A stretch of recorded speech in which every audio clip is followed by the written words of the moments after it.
बब्लु गुप्ता महेश बस्नेतको रियल नजिकको मान्छे हो। बब्लु गुप्ता पर्यो र पैसाको लागि चाहिँ जे पनि गर्न सक्ने मान्छे हो। चाहिँ महेश बस्नेतजी लगायत 4 जना व्यक्ति हुनुहुन्थ्यो है। उहाँहरूले पेप्सी कोलाको त्यो एउटा तपाईहरु जानुभयो भने माखलोपट्टि तलामा चाहिँ डिपार्टमेन्ट जस्तो छ क्या, त्यहाँनेरि माखलोपट्टि तलामा चाहिँ त्यो के अरे यो फर्निचरहरू छ हैन, त्यो फर्निचरको साइडमा एउटा रुम छ क्या, त्यो रुममा लिएर जानुभयो मलाई महेश बस्नेतजीले। मलाई त्यहाँ लिएर जानुभयो। जाँदाखेरि बब्लु गुप्ता त्यही हुनुहुँदो रहेछ। मलाई बब्लु गुप्ता भने को चिनेको थिइनँ है मैले त्यो दिनसम्म। त्यो रुममा लिएर गइसकेपछि मलाई के भयो, के कतिसम्म गरियो भने 3-4 जना छोरा मान्छे, 1 जना म छोरी मान्छे हैन भन्नु न। मलाई डर भयो, कोठाभित्र ढोका लाएर मलाई म मरे भने, मलाई मारियो भने दुर्गा प्रसाईलाई चाहिँ समातेर जेलमा हाल्नु भनेर मलाई बोल्न लगाइयो। त्यो रेकर्ड बब्लु गुप्ताले गरेको थियो। म मरे भने, मेरो ज्यानमाथि तलमाथि भयो भने दुर्गा प्रसाई जिम्मेवार हुनेछ भनेर तपाईले भिडियो हेर्नुभयो होला। भिडियो सायद युट्युबतिर कतैतिर छ। जुन बेला हाम्रो त्यो बेडको फोटो बाहिर निक्लेको थियो त्यति बेला दुर्गा प्रसाईजी र महेश बस्नेतको चाहिँ पुरै वारपार भइरहेको अवस्था थियो। त्यो अवस्थामा म त्यति बेलै अमेरिकाबाट आएको थिएँ है। त्यो घटनामा आउँदै गर्दाखेरि त्यो दिनको केही दिन पछाडि यो सिनहरू बाहिर निक्ल्यो। निक्लिसकेपछि म अलिकति दशैंको माहौल पनि थियो। अब एउटा छोरी मान्छे माथि चरित्रमाथि हमला उठाउनेदेखि सोसाइटीको एउटा छुट्टै हेर्ने नजर फरक हुन्थ्यो र म एउटा विक्षिप्त अवस्थामा थिएँ हैन। अस्ति पनि मैले भेट्दाखेरि, अस्ति मैले माइती घरमा पनि भेटेँ बब्लु गुप्तालाई।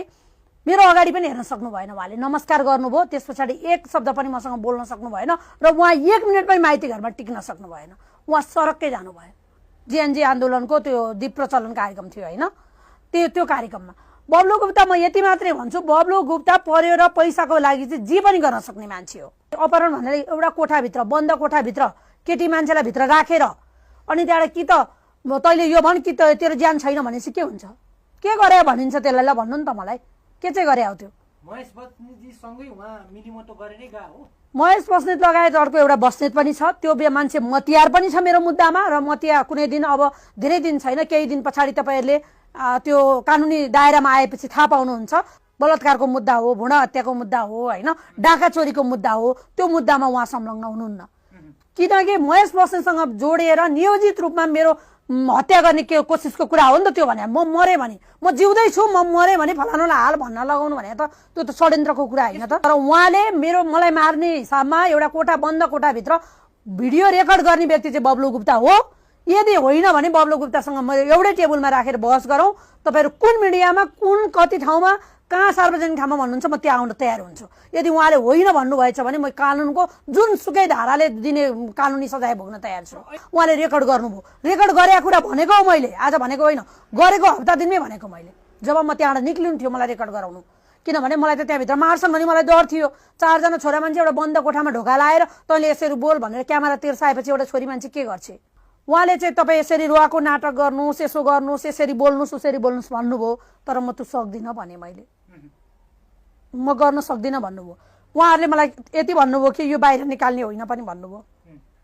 तर त्यसको घण्टा पनि नबित्दै बाहिर युट्युबमा देखेँ। त्यसपछि म विक्षिप्त भएर रोएँ, धेरै रोएँ। यो किन बाहिर निकालेको, किन यसो गरेको, तपाईहरुले मलाई किन यस्तो गरे भने। जब मलाई त्यहाँभित्र रेकर्ड गर्नु नै थिएन पहिलो कुरा। दोस्रो कुरा, म त्यहाँबाट बाहिर निक्लिनु थियो क्या, कोठाबाट बाहिर आउनु थियो। म 4 जना छोरा मान्छेको पकडबाट बाहिर निक्लिनु थियो। यो कुरा मैले आज मात्रै बोलेको होइन। आज उहाँ देशको मन्त्री बन्दै गर्दा हिजो एउटा छोरी मान्छेलाई 4 जना नेताको पहुँचमा परेर उहाँले एउटा पत्रकार जस्तो धर्म ननिभाइकन एउटा छोरीको चरित्र हत्या गर्ने, उसलाई मर्नै पर्ने बाध्यता बनाउने गरेर भिडियो रेकर्ड गर्ने मान्छेले आज देश सुम्पिँदाखेरि आज आम जनताले के पाउँछन्? त्यसको लागि बोलेको हो म आज। हिजो पनि बोलेको छु, आज पनि बोल्छु र भोलि पनि बोल्छु। समाज सेवा गर्ने पैसा कहाँबाट आयो ल देखाइदिनुहोस्। बब्लु गुप्ताको छानबिन गरौँ त, कहाँबाट आउँछ?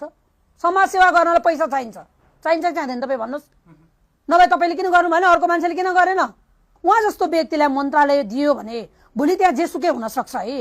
एउटा सानो केसमा शोभा पाठक जस्तो एउटा व्यक्तिलाई त भित्रै राखेर कोठाभित्र बन्दक बनाएर आज चाहिँ एउटा इन्टरभ्यू लिएर बाहिर पपुलर हुन खोज्ने मान्छेले भोलि केसम्म गर्दैन होला? बब्लु गुप्ता, महेश बस्नेतले जे भन्छ, अर्को एउटा बस्नेत छ, त्यो बस्नेतको नाम भनिन, त्यो कानुनी दायरामा जुन दिन आउँछ त्यो दिन म तपाईहरुसँग खुलास्त कुरा गर्नेछु।